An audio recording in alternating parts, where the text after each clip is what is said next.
ശബരിമല മിൽമ നെയ് അഴിമതി case SIT പട്ടിക ഹൈക്കോടതിക്ക് കൈമാറി സർക്കാർ. ശബരിമല മിൽമ നെയ് അഴിമതിയിൽ ഹൈക്കോടതി നിർദ്ദേശത്തിന് പിന്നാലെ അതിവേഗ നീക്കവുമായി സംസ്ഥാന സർക്കാർ SIT പട്ടിക ഹൈക്കോടതിക്ക് കൈമാറി. അന്വേഷണ സംഘത്തിൽ വിജിലൻസിലെ 5 ഇൻസ്പെക്ടർമാരാണ് ഉള്ളത്. മേൽനോട്ട ചുമതലയ്ക്ക് 3 പേരുടെ പട്ടിക കൈമാറി. SP-മാരായ ജുവനപ്പുടി മഹേഷ്, MJ സോജൻ, R ബിനു എന്നിവരുടെ പേരുകളാണ് നൽകിയത്. SIT തലവൻ ആരെന്ന് ഹൈക്കോടതി തീരുമാനിക്കും.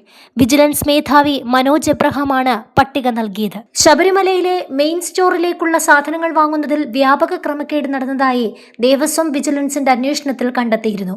2017 മുതൽ 2020 വരെ 10 ലക്ഷത്തിലധികം രൂപയുടെ നഷ്ടമുണ്ടായെന്നാണ് റിപ്പോർട്ട്. മെയിൻ സ്റ്റോർ സൂപ്രണ്ട് അടക്കമുള്ളവർക്ക് ഇതിൽ പങ്കുണ്ടെന്നും അന്വേഷണത്തിൽ സൂചിപ്പിക്കുന്നു. ആവശ്യത്തിലധികം 5 ഇരട്ടിയിലേറെ സാധനങ്ങൾ അഭിഷേകത്തിന്റെ പേരിൽ വാങ്ങിയതായും കണ്ടെത്തിയിട്ടുണ്ട്.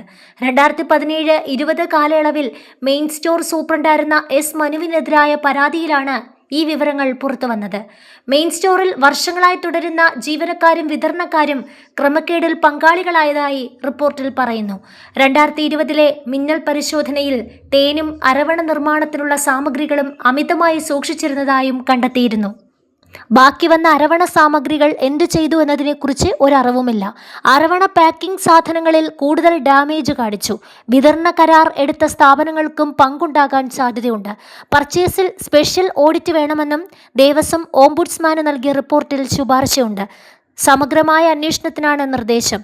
നെയ്യ് ഇടപാട് വിവരത്തിന് പിന്നാലെയാണ് ഈ റിപ്പോർട്ടും പുറത്തുവരുന്നത്.